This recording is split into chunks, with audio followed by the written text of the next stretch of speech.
the Democratic Republic of Congo, a nation blessed with extraordinary mineral wealth.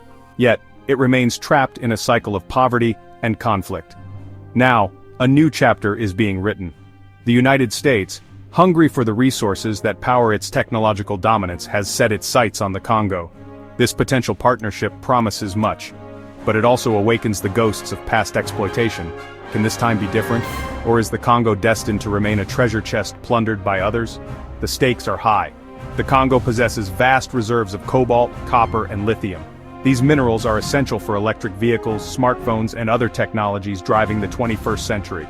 The US, seeking to reduce its dependence on China for these critical resources, sees an opportunity in the heart of Africa, but the path to these riches is fraught with peril.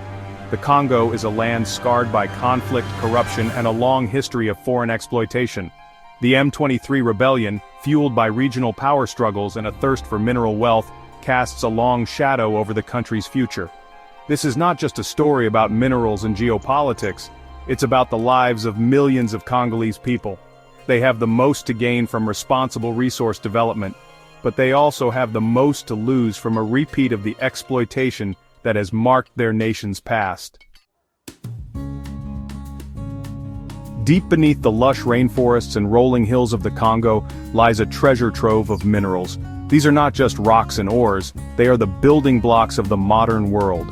Cobalt, a key component in lithium-ion batteries, is essential for electric vehicles and renewable energy storage. Copper, a highly conductive metal, is vital for electrical wiring, electronics, and construction. Lithium, another crucial element in batteries, is powering the revolution in electric vehicles and portable electronics. The Congo possesses some of the world's largest reserves of these critical minerals. This makes it a strategic prize in an era of intensifying competition for resources.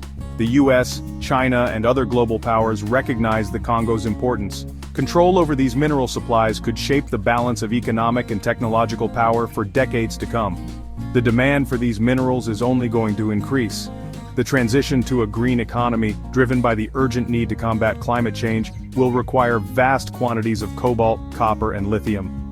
Electric vehicles, solar panels, wind turbines all depend on these critical resources. The Congo therefore finds itself at a crossroads. Its mineral wealth could be a source of prosperity, lifting millions out of poverty, and fueling sustainable development. But realizing this potential requires overcoming formidable challenges: conflict, corruption, and the legacy of exploitation.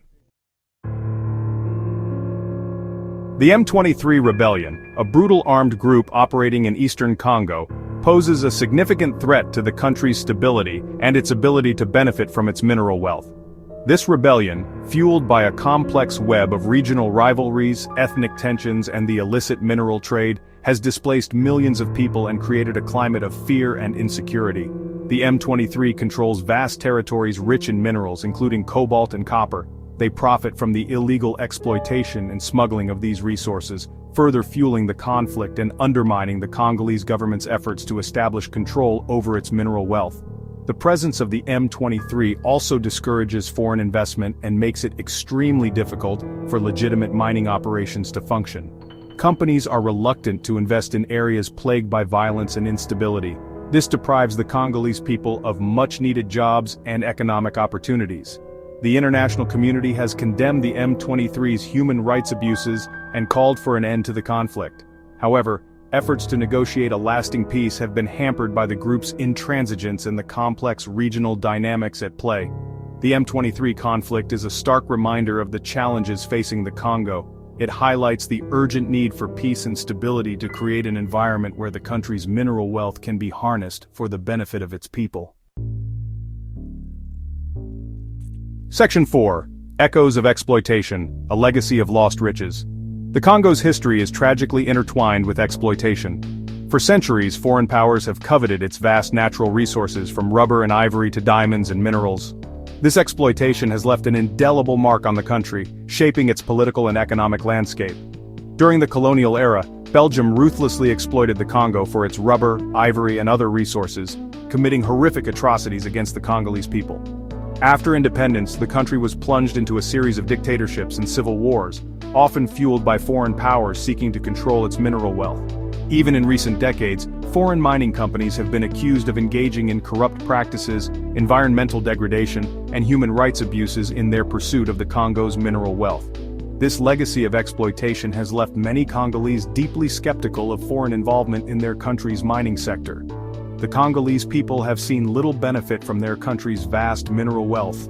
Instead, they have endured poverty, conflict, and environmental degradation. This history of exploitation casts a long shadow over any new attempts to develop the Congo's mineral resources. The challenge now is to break with this pattern of exploitation and forge a new path that benefits the Congolese people.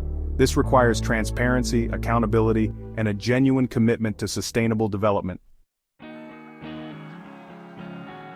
Section 5.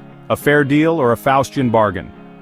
The potential US-Congo mineral deal has generated a mix of hope and skepticism. On the one hand, it offers the Congo an opportunity to attract foreign investment, boost its economy, and potentially reduce its dependence on China. On the other hand, it raises concerns about whether the Congo will get a fair deal this time, or whether it will be another chapter in its long history of exploitation. Transparency is paramount. The terms of any agreement must be made public, and the Congolese people must have a say in how their resources are developed. This includes ensuring that local communities benefit from mining revenues, and that environmental and social safeguards are in place.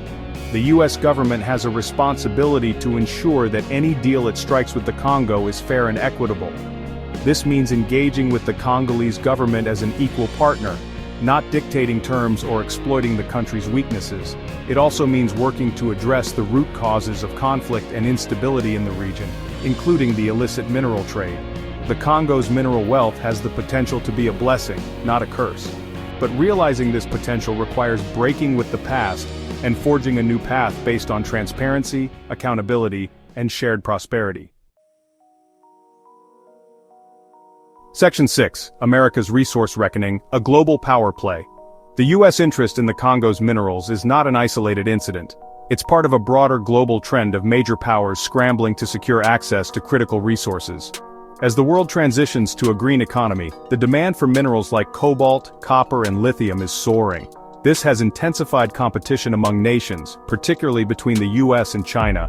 China has been aggressively securing access to mineral resources around the world, often through investments and infrastructure projects.